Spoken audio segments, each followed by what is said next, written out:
Maayong adlaw kaninyong tanan, mga kauban nato sa buhat, bisan asa kamong dapita dinhi sa Southwestern Philippine Union Conference. Among gipaabot ang among mga pangamusta kaninyo o gikan dinhi sa amoang opisina, among yung ikalipay ang paghatod kaninyo sa mga importante kayo nga mga buluhaton sa dili pa nato usugdan ang ato ang evangelism karong April 4 to 12 sa tibuok mga missions and conferences. Uban kanako nini nga hapon mao nga atong Sabbath School Director Pastor Abonjunito Kaime ug ingon usab inyohang NDR-IEL Vice President for NDR alang niining mga importante kayo nga mga butang. May hapon pa sa pamunag mga kaubanan sa buhat among gipabot gihapon no ang may nitong pangumusta gikan sa atong buhatan sa Southwestern Philippine Union Conference aron sa pagpahibalo sa nindot kayo nga giandam gidisenyo para sa pag-nurture pa sa pamunag. Salamat kay Pastor Kaime. Atong nakita mga kapaglaom nga diha sa Luyo o kauban ng mga pastor o mga kaigsunan na din nakita na to ang basket puno na kayo Pastor Kaime. Yes. O ato nang gitanaw ang kalampusan apan dili kini mahitabo kung dili nato kini makita ang mga pamaagi sa atong pagbuhat niining gitawag na tong Harvest 2025. O karon nga adlaw dili ta magdugay mga kauban sa buhat. Aduna kitay importante kayo nga hisgutan karon nga hapon. Hapon. O karon ako ipaabot kaninyo nga ang Ginoo adunay mga paagi sa ato ang himuon nga Harvest 2025. Mga pastors, mga kaigsuonan ngadto sa ato ang mga directors, administrators karon nga hapon bisan asa kamong dapita amo mong gihangyo sa pagsuporta sa ato nga buluhaton o nining ato karon nga bag-o nga programa alang sa paghimo nato og nurturing, discipleship o retention sa sulod sa atong iglesia. Pastor Kaime, aduna tay gitawag og checklist. Nga gitawag nato og nurturing and discipleship checklist. So kining usa nato ka form nga among ipaabot diha kaninyo karon nga hapon naa ni mga paagi. Ato ni siyang gamiton panahon pod sa bautismo. Human sila mabautismuhan kini nga mga porma atong pilapan alang sa ilang gitawag nato og nurturing program o retention program sa ato nga church. So naay ngalan sa nabautismuhan, ngalan sa iglesia og pizza sa bautismo. Pastor Kaime. So, Pastor Pamunag, aning panahon na dili lang ta kutob sa bautismo. Kung dili ang pagpreserbar sa aton na bautismuhan. Amen. Yes. Nindot kay ni nga kuan Pastor Kaime. Dili na tama lang ta sa bautismo, human sa bautismo, sumala sa gingon ni Pastor Kaime, naanag yun ang gitawag na tog nurturing dayon diretso. So, ang ilang ngalan Pastor Kaime, isulat dayon asa sila ng iglesia og pizza sila ng bautismuhan og naay mga tulo kalakang nga atong himuon human sila na bautismuhan. Ang atong Sabbath School o care group, magpasiuna ni ini o naay mga individual usab Pastor Kaime nga sponsor sa bagong na bautismuhan nga ato gayod in-nurture. So, unahon ako ang step 1. Diri sa step 1, nag-ingon, personal nga pakiglambigit sa pag-atiman. Naay makita na to frequency of involvement, panagsa, occasionally, kanunay, regularly, o wala, wala gyud sukad. So ni ay mga 5 kabuok nga pangutana nga atong chikan dinha sa gibuta nga chikanan. Pareha aning pangutana, kapila ka nakabisita kaniya. So humag bautismo, dinhi nato sundon Pastor Kaime. Yes. Nga ato gyud silang bisitahan. So ato at least ma-monitor sila. Mamonitor sila, maampuan sila. Dayon sunod, nag-ingon po nga, nakahimo ka ba o pag-worship uban kaniya sa iyang balay? Na duaw ba nato, ato ba silang natudloan sa worship? Kaya di man sila gyud bago pa man silang mga membro, kinahanglan pa sila tudloan. Dayon nakahatag ka ba o pag-ampo alang kaniya? Ampuan ba nato siya? Nakauban ba kamo sa pagtuon sa Biblia?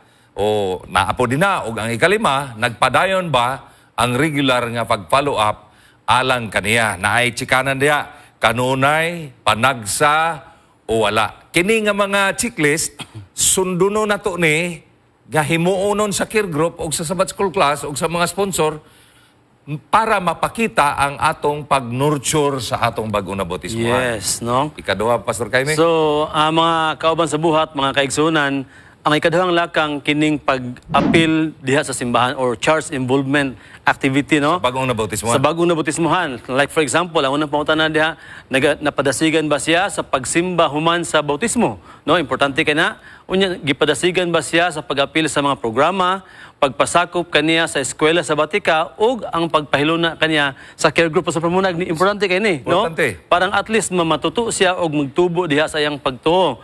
Unya, pagpadayon sa iyang pagtuon sa doktrina diha sa pastoral class, paghatag baka kaniya og buluhaton panahon sa pag-ebanghelyo or ang pagpadasig kaniya sa pagtambong sa mga fellowship and also ang pagpadala kaniya sa mga seminar ug dagkong mga katiguman. So kani pa sa pamunag, importante kay ni as murag kanibang elemento nga diin siya mutubo sa iyang gikas sa O iyang diha, bautismo. makita na to, Pastor Jaime, nga siya gyud naglambigit sa atong buluhaton sa sulod sa iglesia. Iglesia, Kay yes. among gituan mga pastor o mga kaigsunan nga pag-apil niya sa buhat ug ato siyang bisitahan o mahimo nato ni kini gyud makapauswag sa iyahang espirituhanon gayod nga kinabuhi. Yes. So ang ikatulong nga lakang mga pastor o mga kaigsunan kanang giingon dia espirituhanon nga pag-uswag o paghiusa sa komunidad. Naagihapon dia pwede ka mutubag oo o wala. O nagaugmad ba siya sa relasyon sa ubang mga membro sa iglesia? Mao na unang pangutana. Ikaduha, nagtabang ba siya alang sa paglambo sa simbahan sa bisan unsa nga paagi? Nakita ba nato, Pastor Jaime, nga nag-active po siya sa simbahan? Yes. And then, nag-ingon po, nakapakita ba siya og mga suporta labi na sa mga programa sa simbahan? Ma-involve ba siya sa program simbahan? Ikaupat, aduna ba siya ay mapadayunon nga pagtubo sulod sa simbahan? Makita po nato nga gauswag po ang iyang pagtubo. Yeah. Nagapadayon ba siya sa pagsimba? Hangtod ni ining panahon na. Mao ni nindot gyud kayo mga pastor o mga kaigsunan kay ug nagpabilan siya diha, anay chika na diha oo Wala. o wala. And then nagpadayon pa nakigbahin ba sa personal nga debosyon o pagampo. Ay kapito, nakaapil ba siya sa mga programa sa pagdisipulo o pagtudlo sa uban? O ang ikawalo, nagalambigit ba siya sa mga buhat sa serbisyo o pakigsandurot sa komunidad? Naa din hay tubag, oo o wala mga pinaga mga kaigsunan. So kining mga tulo ang Pastor Jaime, naghisgot gini ngadto sa bagong nabautismuhan. O kining mga pangutanaha, dito ni sa iyang sponsor. Nga iya bang gihimo ni dito sa bagong nabautismuhan.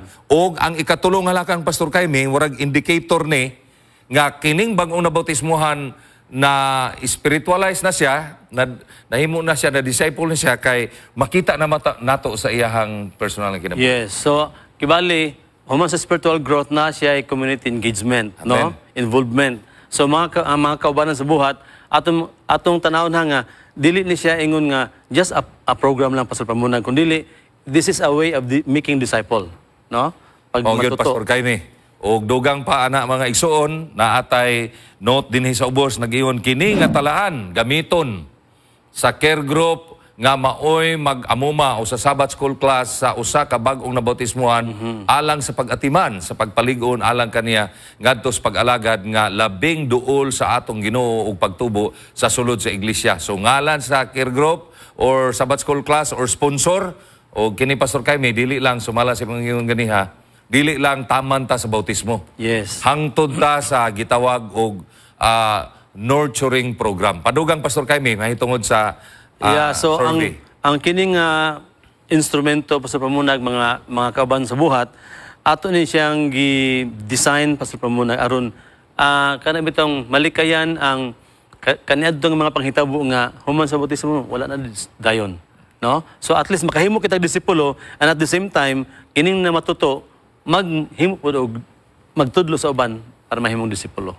O yun na, mga igsuuno, mga pastors o mga kaigsuunan, nindot kayo, gidungagan ni Pastor Jaime, importante kayo ni alang sa ato nga nurturing after sa atong baptism. Nalipay ko ganiha, Pastor Jaime, nag-ingon ka, dili lang bautismo, apan ang nurture usab atong himuon samtang ang atong bagong nabautismuhan nagpadayon siyang pag-alaga dinha sa sulod sa simbahan. Meaning, katong wala gyud makasimba mga igsoon, ato gyud tong duawon.